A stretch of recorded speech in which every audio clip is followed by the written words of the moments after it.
Welcome to the Pitch Clock. Here's the pitch, a two-part baseball segment combining a nostalgic baseball trivia game and an interview with an expert. This is the Pitch Clock. Interesting how you knew Reggie Jackson. That one. Okay, so let's get this straight. You think that Hi, everybody. Are we talking about last week? Yeah, last week's show. You think that... Well, there was a controversy. If you didn't join us last week, Jeremy walked Everybody joins us every week. Jeremy walked into a room holding a paper like, and I was just like, that guy clearly You looked at that have to paper. understand that even I could have looked directly at that paper. You I should've didn't just know walked- what the you should just categories walk were. in normally, like just like, all right, I'm holding this paper, I haven't looked at it. But like the extended arm is I just didn't like, want to see it. Yeah, but it's just the extended I had arm to. implies that you cheated right before that. All right, well, this is the Pitch Clock, and Chris is just upset because he broke his win streak of 4. I won last week. Hi, everybody. I know And- Taylor already yeah, did it, but there it is. people wait for me to do it. So, Taylor, tell us what our game is for today. Go ahead. It's darts 501. So the objective of this darts game is for each individual to work their way down from 501. So like if it's RBIs in a single season, whatever your number is, we're subtracting that from 501. You're trying to get as close to 0 as possible. The only difference between this and normal darts is that you guys have to go past 0. So you have to be And a then dart. whoever's you have the to, you have closest to know to darts. 0. I don't know I don't know darts. I'm with you. I kind of like when he first said darts 501, I was like, what the hell is he talking about? But there is a game where in darts, you start at 501 and everything you hit, if you hit a 24, you get 24 off your score. okay. The goal is the first team to whittle down to 0. Okay, From and 501. we're cool to go, we can go past 0 is what you're saying. Yes. But once you go past 0, it's whoever's the closest to 0. Okay, gotcha. It's going to be best of 3. The first round is RBIs in a single season. All right, so, Chris, All right. I'm going to go. you with go ahead and go first. Paul Konerko. Paul Konerko's career high, or single season high, was 117. All right, not so great. Chris, you're Not at great. You're at 384. I was hoping he got to like 131 here, but go ahead. I mean, so, Barry Bonds. Barry Bonds' single season high He walks so much. is 137. So Jeremy, you're at 364. You're at 384, This Chris is Cody. such a fun game. Yeah, 'cause, I I like just want to this. think of like random names. Like who's the guy? There's just these guys that could just like drive in. You could go as many rounds. I'm gonna go with. Damn it! I'll just go Albert Pujols. It's a good one. Albert Pujols' career or single season high, 137. Chris Cody, you're at 247. Miguel Cabrera. It's confusing. I know he led the league in RBIs. I just don't know at the time how many that was. Triple crown. Right. Miguel Cabrera's career high in a single season Attaboy. was 139. Oh. So Jeremy, you're down to 225. I am going to go with. I'll go A-Rod. Alex Rodriguez's career high in a single season, 156 RBIs. no There we way. are. That's Chris what we need. Cody, you're down to 91. Uh-oh. All right. Babe Ruth. Different time. Babe Ruth's career high in a single season, 168 RBIs.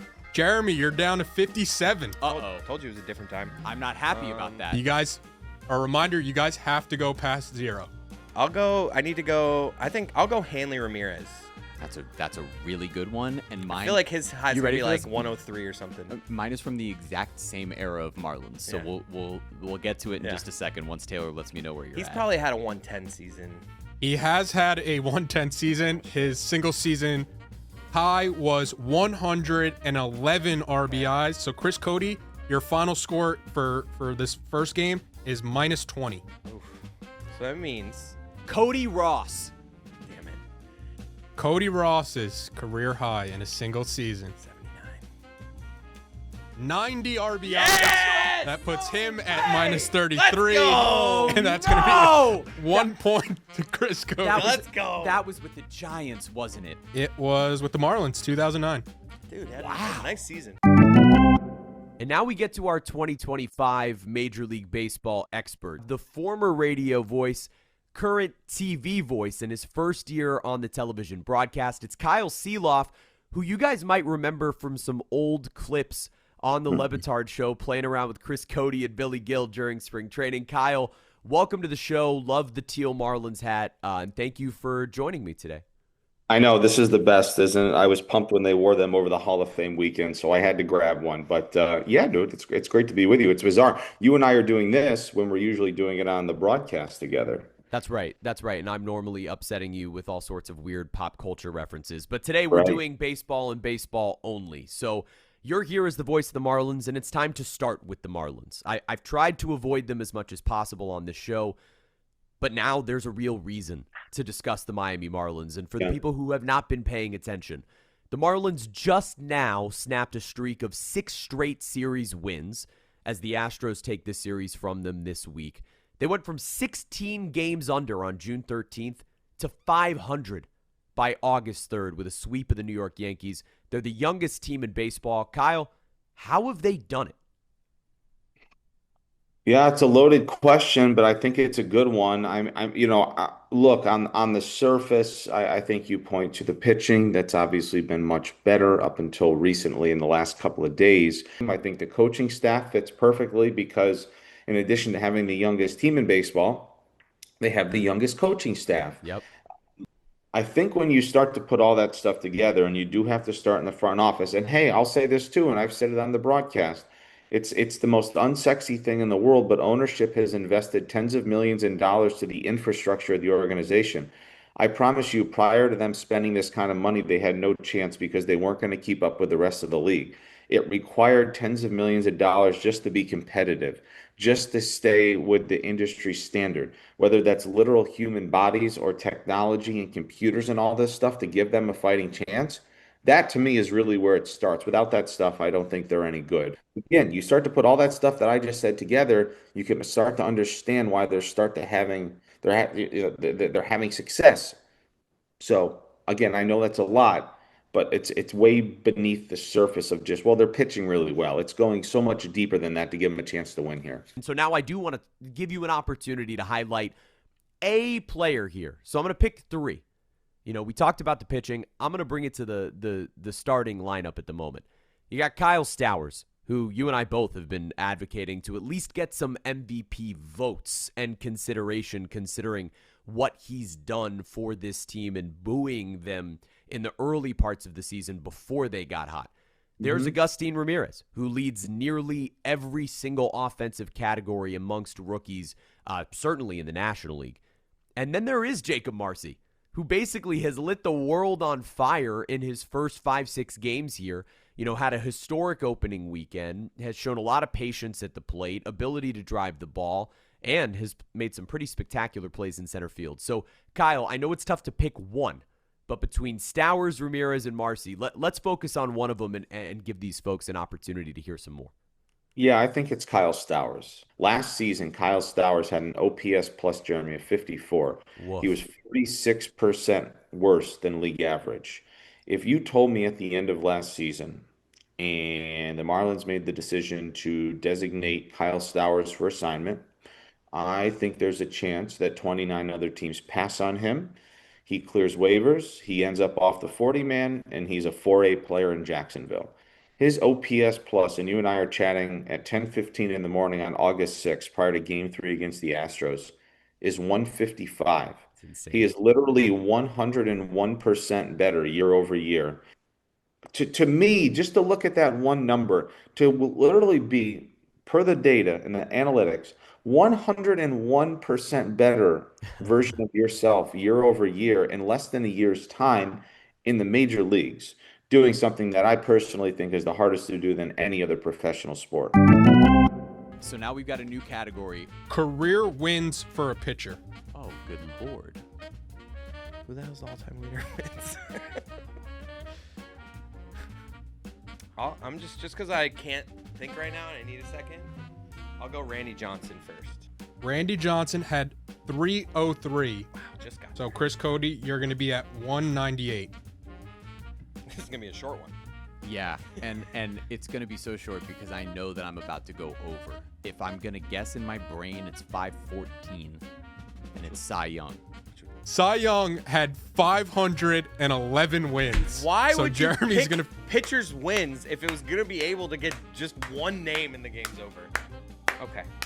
I didn't think he was going to get Cy Young. Well, what else was I gonna do? My Oh. boy Cy Young that I you know mean is over 500 wins. The guy that's the pitching award is named after. He also has the most losses. Chris, I mean, guess you could Heisman. Jeff Heisman. Chris, you could still win this. I know. Yeah, easily. Tell me the number I need. Just- what do I need here? You need 198, but you have as many rounds to get it. Like, just you could name pitchers that you think could start chipping away at 198. Don't Back-to-back just weeks. guess. Back-to-back weeks. Don't just where guess a Taylor Hall gives of a Famer. strategy to Chris. Oh, I like this. Interesting. Interesting bias that's happening. Sandy Alcantara. I'm gonna trickle You're this just down. gonna Let's really go. chip away. God. The time of the recording, Sandy Alcantara, 46 wins. So, Chris Cody, you're at 152. You know what? I'll take a big chunk out here. Shohei Ohtani. It's not that big of a chunk. I'd say, like, It's probably a got- chunk, though. It's a probably- chunk. I was gonna say Trevor Rogers, so just be happy I said. At the time of the recording, Shohei Ohtani, 38 wins. So, Chris Cody, you're down to 114. That's so fun. Keep chipping away, That's baby. so Right. fun. Keep- Trying to think of someone who's been in the league for like 3 years, but's been damn good for like 3 years. I'm gonna go. Well, this is not 3 years. I'll go Paul Skeens next. I never got. At the time of this recording, Paul Skeens has 16 wins. Right. I'll tell you right now, the way Chris is playing, a win is within range. It totally is. I got a good one that I think will help take a chunk out of this. Max Fried. At the time of this recording, Max Fried has 84 wins. So Chris Cody's down to 14. This sucks. All right. I almost just said Trevor Rogers, but that might be too much. Hold on, that's not my guess. Yuri Perez. Well, Did he get more than 10 last year? Oh no. How long's he been around for? at the time of this recording, Yuri Perez has 8 wins. Yep. So Chris Cody is down to 6. Oh, that's even hard. Damn it. This is hard. I know the name that's at the top of my head that I would go with just for fun. But I think it would make it even more difficult on him. Screwball. At the time of this recording, 51 times. Chris Yeah. Cody's at 51. minus Wow, 45. Yeah, terrible dude. guess. Can I tell you? I would have gone. 50 wins already. I was gonna go. First of all, I think if you would guess Trevor Rogers, you would have beat me. Trevor Rogers, he had 18 wins. Yep, I knew it. I can't believe that you literally from your second guess. I know. We're teasing Trevor Rogers. Trevor Well, 'cause Rogers. I thought Trevor he had, Rogers. like, 6 wins. Incredible. Let's talk about the Toronto Blue Jays, huh? They've stormed back from being a pretty mediocre team, by the end of May. A team that was just 2 games over 500 entering June, now sitting around 20 games over 500. Kyle, what's changed for them, and what makes this team so good as a bit of a surprise in the American League? Yeah, I mean, I think they pitch pretty well again. I think if you don't get good pitching and you're constantly behind every night, it's hard to win. But go look at Nathan Lucas and Addison Barger and Alejandro Kirk, Ernie Clement, Joey Loperfido. Some of these guys that you've probably never heard of before are having great seasons, and they're huge complementary pieces to a team that's pitching well. The other thing, too, is I watch the Blue Jays a little bit when I get an opportunity to do so. They do every little thing right. Yep. Generally, mistake-free baseball. They don't bash their way to a win every night, but they just do every little thing right. And when they get on base, they'll put pressure on you. That leads to extra base hits or a base hit with 2 outs to score a run. So that's a real team. I don't think that's a fluke. Let's take a look at the AL wild card race now that the Blue Jays have jumped into that first place spot in the American League East. And we could maybe pick a team to focus on here because there's a couple of AL East teams that we'll talk about. Red Sox, they've been surging, playing really good ball as well. Obviously, they had that Rafa Devers trade earlier in the year, and they've only played better since, have some guys who were really standing out and young players who were standing out. There's the Seattle Mariners, who were really aggressive at the deadline. They acquire Eugenio Suarez. They acquire Josh Naylor, who's like stealing bases at a record rate since he's been acquired. Pretty funny. And then there's the Yankees, who have been falling apart at the seams. You watched it happen in Miami as the Marlins swept them. Which of those teams stands out to you that you want to highlight here, Kyle? Well, Seattle and Texas. I think the American League West is going to get really interesting, Jeremy, down the stretch here. I think Seattle had the best trade deadline above anybody. Obviously, everybody knows how good their starting pitching is. But to go out and get Suarez and Naylor and put those guys around Julio Rodriguez and Cal Raleigh, that's a real team. I think if they get in, I honestly think the Seattle Mariners could win the World Series. I really do think that's how good they are. Nathan Eovaldi with the Rangers is an unbelievable story. Like that guy's made like Crazy. $100 million bucks, and he's been doing this for 15 years, and he's aging like a fine wine with Jacob deGrom, who's overcome his injuries. But if I took a dark horse to win the World Series right now, I think it's the Seattle Mariners. Kyle, I'm springing one thing on you real quick. I'm just going to look for a quick note. We normally do what we refer to as a golden era of baseball star of the week on this show. Just a quick note on Kyle Schwarber. We've talked to Kyle Sielaff. We've talked about Kyle Stowers. Kyle Schwarber has been ridiculous. Anything that you got on Schwarber? I think he's the front runner to win the National League MVP. Every time they're down on their luck, they've lost a couple games, they need a big hit to extend a winning streak. That dude comes up, and it's generally not a single. It's like 35 rows deep somewhere. Yeah, So exactly. as long as I think he is in such good position to win the National League MVP. If he remains very steady, doesn't need to be elite in the final 2 months, I think he's going to win the National League MVP. We have Kyle Schwarber winning the National League MVP. Kyle Stowers, certainly the Marlins MVP and probably top 5. Kyle Sielaff, our MVP today. Thank you, Kyle. And now it's time for us to get back to our game with Chris Cody. This round, to settle it, it's going to be I just wanted a game 3. Yeah, okay. most strikeouts in a single season for a pitcher. Okay. Nolan Ryan. Nolan Ryan's career high in a single season, 383 strikeouts. Jeremy, you're down to 118. Verlander. That's a good one. In 2019, Justin Verlander had 300 strikeouts. So that brings Chris Cody down to 201. Perfect. Yeah, you know Low what? career highs, though. That's weird. I've got one. Eric Gagne. I like the strategy. I get what you're doing. Eric Gagne's career high in a single season, 137. Jeremy is going to go over, but he's at minus 19. I overshot it. Which means I got to be under 220. Correct here? I'm at 201. Yeah, you got to be under. You just have to be closer Between than 201 minus 19. Between 201 and 220. Minus 19 is not bad. I'm going to go with a guy that I don't think ever had, like, he was great in the playoffs, but I don't think of this guy as ever having, like, a dominant season where he would have had, like, 250, 260. Here. And it's a Marlin. Oh, And I just picture his career high being somewhere in this range. yeah, I'm going to go Josh Beckett. yeah. It's a good one. I think it's got to. I wonder if he ever got to 200. Chris Cody, you're at 201. Josh Beckett's career high in a single season was 2009 with the Red Sox. 199. You're down to 2. My no, God. that's terrible. Oh Right? my God. Yeah, that's not good. This guy I'm about to say, the buddy of mine that, like, he's not a buddy of mine, I just know who he is. He probably has like 47 career strikeouts. Like, you know what I mean? It's one of those where it's like, damn it. Oh man. But whatever, the pitch clock's running out on me, whatever. I'm just going to guess. I don't have a better guess. I'm trying to think of, like, catastrophic injuries after, like, 3 starts. I got nothing. Tyler Kinley. Oh, Tyler Kinley. I bet. Oh, God. He's with the Rockies. He was with the Marlins. Like, he's probably played played enough 5 seasons, but, like, seasons. he's like a...